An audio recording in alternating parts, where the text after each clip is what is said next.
But there are still other ways to get plants the nutrients they need. And one of those ways has been buried in mystery for millions of years.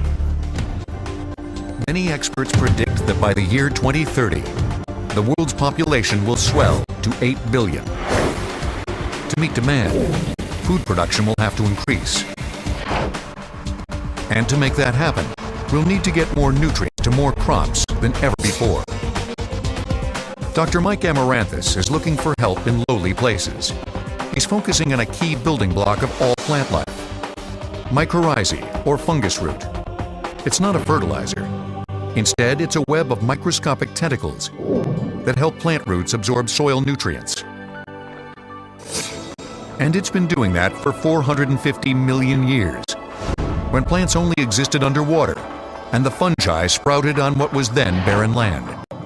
It was the fortuitous marriage of a primitive fungus and aquatic plants that allowed plants to leave their marine environments and colonize their surface. And this particular fungi is called mycorrhizal fungi, so it's been fundamental to life on Earth as we know it. Once it made the evolutionary leap, the fungus spread across the globe, and everywhere it went, plants soon followed. Today, mycorrhizal fungi live in 95% of the Earth's undisturbed habitat, the habitat that fertilizes itself with recycled organic material provided by the fungus. The fungi work in a symbiotic relationship with the plant root. The fungi receive sugar from the root. In exchange, they absorb and send soil nutrients back for the plant. When those nutrients are depleted, the fungi simply reach further into the soil for more.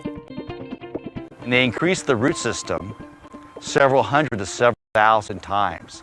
So instead of having only 20% of your fertilizer utilized, you can have 90 or 100% of it utilized. At their facility in Grants Pass, Oregon, the crew at Mycorrhizal Applications grows the fungi for distribution in the commercial market.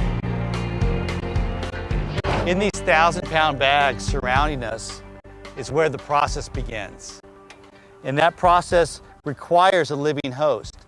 This hay-like substance are actually the roots of the crop that was used to grow the mycorrhizal seeds.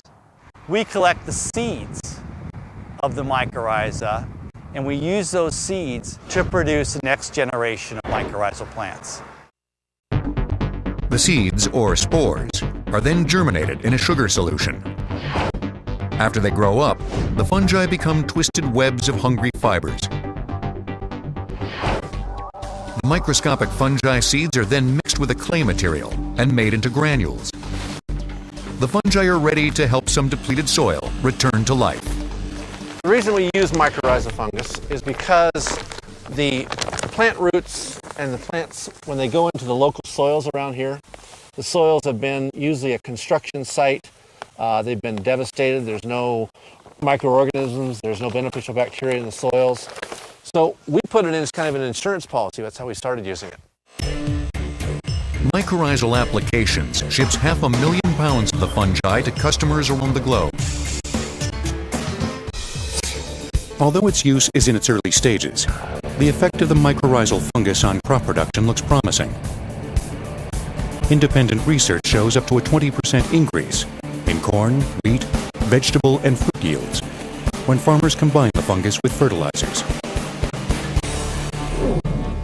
And as it did 460 million years ago, it has the potential to help turn vast areas of barren desert into productive croplands. It could be a match made in fertilizer heaven. And as we move deeper into the 21st century, we can be thankful for the soil nutrients that keep us alive.